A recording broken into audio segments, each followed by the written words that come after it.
नमस्कार, आप देख रहे हैं खबरें 24 न्यूज़। मैं हूं आपके साथ आसिफ खान। लेकिन बात करते हैं आज की कुछ खास खबरों के साथ। भिवाड़ी मर्डर केस में 2 साल से फरार चल रहे आरोपियों को सदर थाना पुलिस ने कड़ी मशक्कत के बाद भरतपुर जिले से गिरफ्तार किया है। गौरतलब है कि गत 12 जून 2013 को भिवाड़ी के डायमंड होटल के मैनेजर की हत्या की गई थी।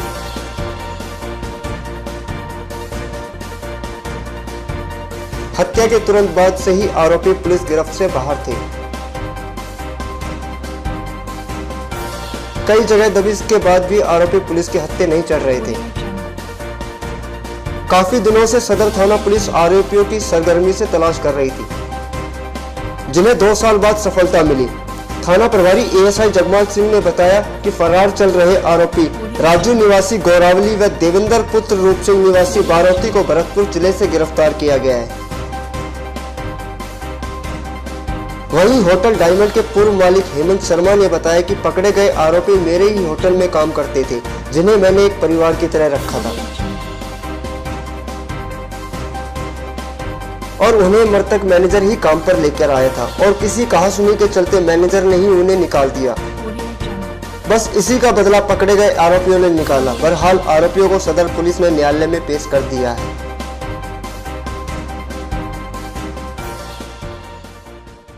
ये ऐसा है 12/6/2013 को विकास कुमार शर्मा ने एक रिपोर्ट दर्ज की थी कि दिनांक 12/6/13 को मेरे मैनेजर सुरेंद्र मीना का अज्ञात लोगों ने मर्डर कर दिया। इस पर पुलिस अनुसंधान पर 4 लोगों का नाम आया, जिसमें 2 आदमियों को कल भरतपुर से गिरफ्तार करके लेकर आए। तो कैसे पूरा प्रकरण खुल पाया कि पुलिस को कैसे पता चला कि वो लोग भरतपुर में ही है और क्या पूरा ये इस तरीके? ये तो नामजद तो पहले हो चुके थे और इनकी तलाश जारी थी, जो अपने घर से फरार चल रहे थे। मुखबिर के हमने मुखबिर लगा रखे थे, मुखबिर की सूचना गिरफ्तार। क्या इनके ऊपर जैसे 2 साल से फरार थे, कोई इनाम वगैरह भी इनके ऊपर घोषित थे? नहीं, नाम वगैरह नहीं, कोई नाम नहीं घोषित। तो कहाँ के रहने वाले हैं, क्या क्या इनके नाम हैं? एक का नाम तो राजू सन ऑफ बाबूलाल जाट, निवासी गुदावली, थाना कुमेर। दूसरे का नाम है देवेंद्र सन ऑफ रूप सिंह जाट, ये बारोली छार, थाना नदवी का। दोनों ही इस प्रकरण के मुख्य आरोपी हैं।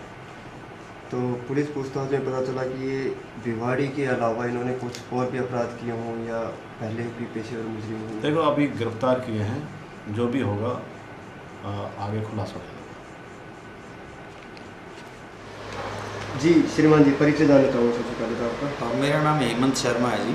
मैं पहले डायमंड होटल चलाया करता था यहीं अजंता चौक भिवाड़ी पे।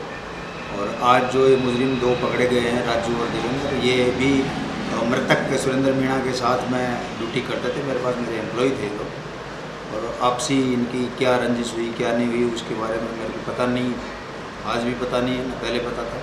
पुलिस ने मेरे को बताया कि इन लोगों ने मारा है।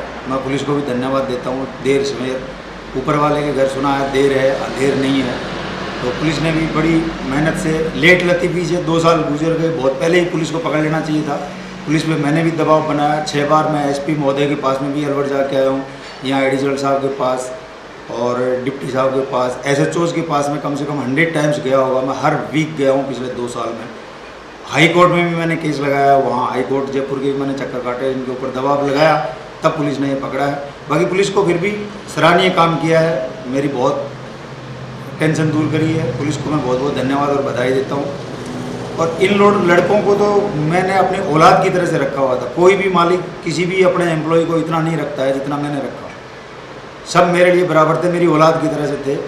अब इन लोगों ने आपस में क्या कहाँ से दुश्मनी पाली, कहाँ आपस में एक दूसरे के साथ में द्वेष और वैर की भावना रखी। और इतना तो कोई भी कितना भी वो कर लो, चाहे मर्डर जैसी चीज़ नहीं कर सकता है।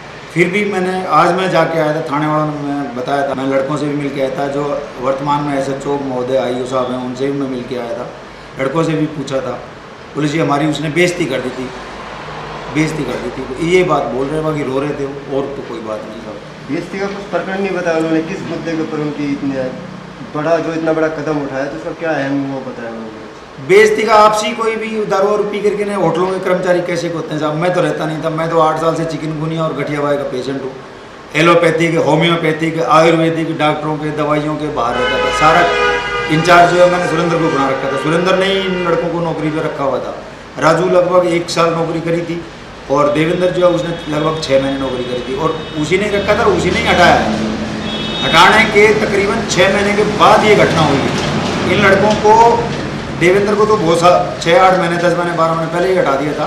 राजू भी लगभग दिसंबर 2012 में हटाया गया था और ये घटना करी है उसने 12 जून 2013 की रात को, अप्रोक्सीमेट 6 महीने के बाद। 6 महीने तक वो अंदर ही अंदर उस चीज़ को गांठ बांध के बैठा रहा। कितना काला अंदर से रहा होगा ये आदमी। आज वो रो करके आंसू बहा रहा है। मेरे को 2 साल तक कितना परेशान किया है। मृतक सुरेंद्र मीणा के घर पे क्या बीती होगी, उसकी बहू पे, उसके पेरेंट्स पे। बिन माँ बाप का लड़का मेरे सहारे पे रहता था वो, मैं ही उसका सब कुछ था और इन लोगों ने मार दिया उसको। मृतक सुरेंद्र मीणा जो था वो कहाँ का रहने वाला था? वो मेरे खास गांव का रहने वाला था जी। मेरे पास में पिछले 10-12 साल से काम करता था। वो बीच में और कहीं नौकरी लग गया, कहीं दूसरी जगह छोड़ के चला गया, फिर 2 साल मेरे पास रह लिया, फिर 2 साल छोड़ के कोई उनका रिश्तेदार था सीकर में, इंडस्ट्रियल एरिया में, वहाँ पे भी वो नौकरी करके आया। 3-4 साल तक वहाँ भी नौकरी किया, लेकिन लास्ट वो लगभग 2-2.5 साल से मेरे पास कंटिन्यूस नौकरी कर रहा था। यूआईटी पुलिस ने सेंटर पार्क से मोबाइल चोर मामले में 2 आरोपियों को पकड़ा व उनसे 2 मोबाइल भी बरामद किए हैं। 5 अप्रैल को रवि कुमार ने थाने में रिपोर्ट दी थी कि पार्क में घूमते समय अज्ञात लोग मोबाइल छीनकर फरार हो गए। इस संबंध में पुलिस ने आलमपुर के करमवीर गुर्जर व उसके साथी परवीन गुर्जर को गिरफ्तार कर लिया है व उनसे पूछताछ जारी है।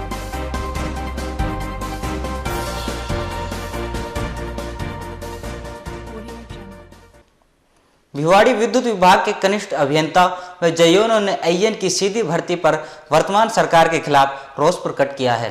इंजीनियर एकता जिंदाबाद, भारत माता की जय, हमारी मांगे पूरी करो, इंजीनियर एकता जिंदाबाद।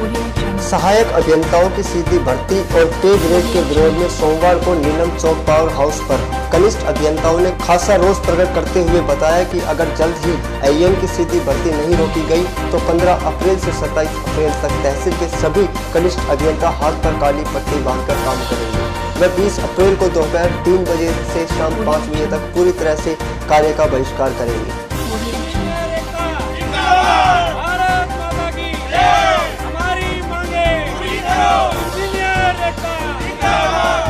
कनिष्ठ अभियंता सुमित चौधरी ने बताया कि अगर मांगे 27 अप्रैल तक नहीं माने जाने पर 28 अप्रैल को power engineering association of Rajasthan पीएर्स के तत्वाधान में जयपुर में अनिश्चितकालीन धरना प्रदर्शन किया जाएगा।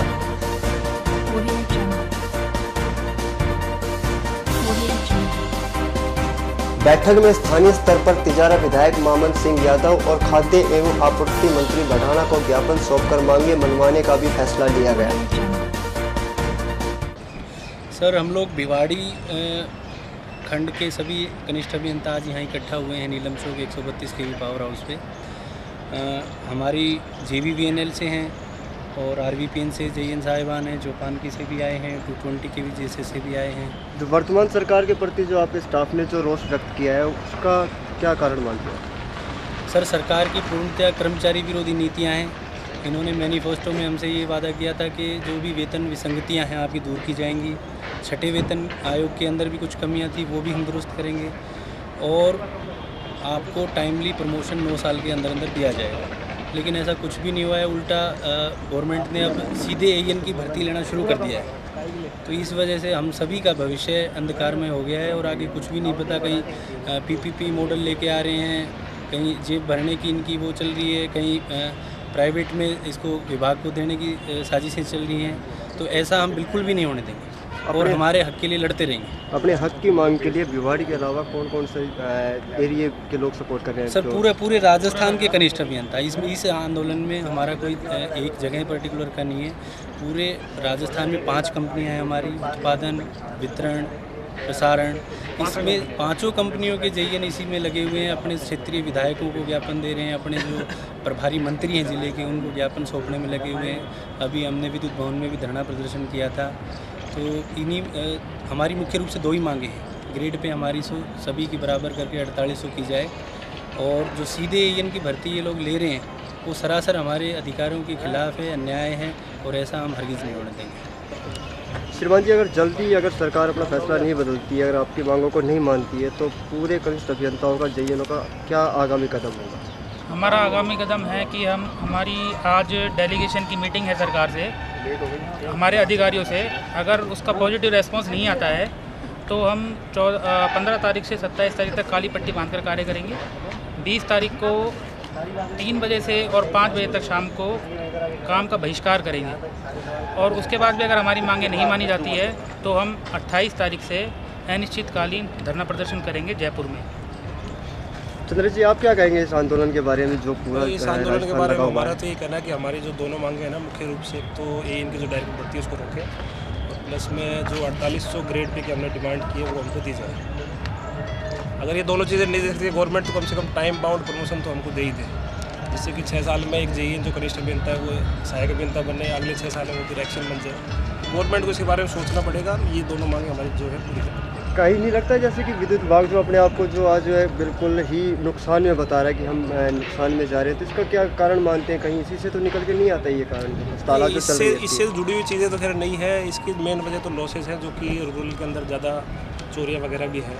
उनको तो धीरे धीरे उसको अपन एक कनिष्ठ अभियंता को अगर सैलरी टाइम पे मिलेगी और सैलरी उसके अकॉर्डिंग जॉब के अकॉर्डिंग मिलेगी तो वो ज़्यादा इसके ऊपर ध्यान दे पाएगा, और इसके ऊपर ध्यान दे के और फिर वो ज़्यादा आउटपुट दे सकता है। वर्तमान सरकार ने अपने चुनावी वादों में कहा था कि अपने जो भी कर्मचारी हैं, जो भी कनिष्ठ अभियंता, उनको वेतन भत्ता को लेकर फेरबदल किया जाएगा, तो उसमें कितना ये अपने वादों पे खरा उतरेंगे? नहीं, बिल्कुल भी सरकार ने इसके ऊपर कोई ध्यान नहीं दिया है, ना ही बिजली विभाग के किसी कर्मचारी को फायदा दिया है इसमें। क्या कहेंगे सर आप इस आंदोलन के बारे में, इस मुहिम के बारे में? यह आंदोलन बहुत सही है, इसका टाइम पे होना भी बहुत ज़रूरी है, क्योंकि सरकार बिल्कुल भी जाग नहीं रही है। जितनी हमने पढ़ाई करी है, क्वालिफ़िकेशन करी है, माँ बाप ने जिस उम्मीदों से हम लोगों को पढ़ाया है, उन उम्मीदों पे हम कहीं भी खरा नहीं उतर पा रहे हैं, और उसमें सरकार का मुख्य रूप से हाथ है। जिस सोच के साथ हमने पढ़ाई करी थी, आगे तरक्की करने का सोचा था, तो सरकार की वजह से मुझे लग रहा है कि उस तरक्की पे कहीं ना कहीं लगाम कसी जा रही है। जो हमें प्रमोशन नहीं मिल रहा है, अच्छी तनख्वाह नहीं मिल रही है, उसका मुख्य रूप से रिज़ल्ट ये निकल कर आएगा कि आगे से इच्छा शक्ति कम होगी काम करने की, और कोई भी आदमी अगर आगे बढ़ के इस तरफ आना चाहेगा तो शायद हम लोग उसको प्रोत्साहित ना कर पाएँ डिपार्टमेंट में आने के लिए। श्रीमान जी, ऐसा कहना भी गलत नहीं होगा कि इतना काम करने के बाद वर्तमान सरकार एक शोषण के तरीके से ही काम दे रही है? हाँ, ज़रूरी है, एक शोषण के तरीके से ही काम है। 24 घंटे की नौकरी हो गई है हम लोगों की, हम फ़ोन बंद नहीं कर सकते हैं। रात को पूरी रात हम शिफ्ट में नौकरियां करते हैं, मच्छरों के बीच में रहते हैं, घर पे आराम से सो भी नहीं पाते हैं। जी, क्या कहेंगी मैडम इस आंदोलन के बारे में जो मुहिम जो छेड़ रखी है कनिष्ठ अभियंता? यही कहना है कि बस महिलाओं के लिए उसमें कोई वो नहीं है कि उनने ना तो कोई हमें सुरक्षा प्रदान कर रखी है कि रात को भी हम अपने रिस्क पे ही जाते हैं, और जो कंज्यूमर्स आते हैं वो सारे गाली गलौज वगैरह कुछ करते हैं, पर ऐसा इनकी तरफ से कोई वो नहीं है हमारे लिए। और हमारी ग्रेड पे भी 4800 की जाए, और एएन की भर्ती भी, ये भी बहुत गलत बात है। तो हमारे जूनियर आएंगे और हमारे से ऊपर ही पोस्ट पे रहेंगे, तो ये भी गलत है हमारे साथ। पहले हमारा प्रमोशन दे दे, फिर उनको लाओ तो फिर ठीक। अगर जल्दी अगर सरकार नहीं चेतती, आपकी डिमांड पूरी नहीं होती है, तो क्या कदम होगा? तो हम आंदोलन करेंगे इसके खिलाफ जहाँ तक हो सके। हाँ, वेट कर देना। जी, क्या कहेंगे सर इस आंदोलन के बारे में? और ये आंदोलन हमने छेड़ा है और इसको हम अपनी मांगों को पूरा करा के रहेंगे, और 4800 ग्रेड पे हमारी होनी चाहिए, और एएन का जो रिक्रूटमेंट है वो रुकना चाहिए। बिल्कुल गलत है दोनों, और विसंगतियों को ख़त्म किया जाना चाहिए, जो बहुत पहले वादा किया था सरकार ने, लेकिन अभी तक कुछ नहीं सोचा उसके बारे में, ना कुछ कदम उठाए गए। अपनी माननीय मुख्यमंत्री वसुंधरा राजे जापान के दौरे से लौट के आई है, एक निवेश के लिए लौट के आई है कि बहुत बड़ा निमराना में एक निवेश होगा, जापानी कंपनी आएगी, तो उनसे ध्यान हटा के क्या मतलब कर्मचारियों के ऊपर भी और कनिष्ठ अभियंताओं के ऊपर भी ध्यान देना चाहिए? अवश्य देना चाहिए। सर, क्या कहेंगे जो एएन की जो सीधी भर्ती हो रही है, आप अपने क्या विचार रखते हैं?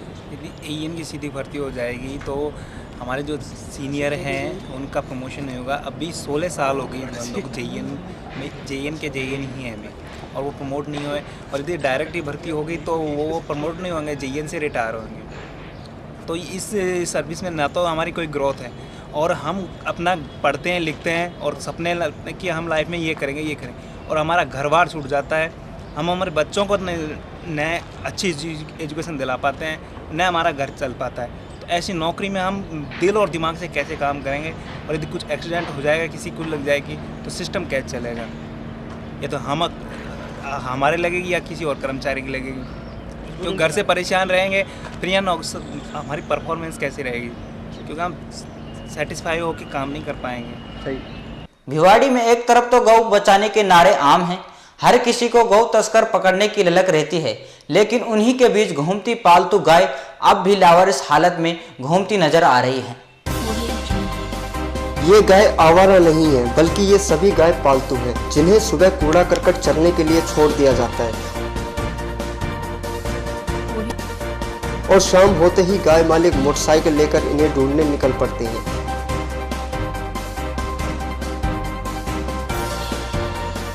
आप देख सकते हैं किस तरह से गायों का हुजूम सड़क के बीचों बीच खड़ा है, जिससे कई बार हादसे भी हो चुके हैं, लेकिन प्रशासन ने आज तक इन गाय मालिकों को गाय न छोड़ने पर पाबंद नहीं किया गया।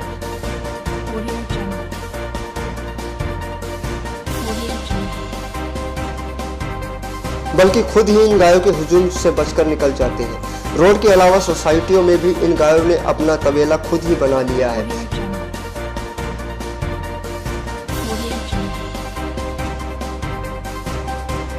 शायद प्रशासन को किसी बड़ी दुर्घटना का इंतजार है।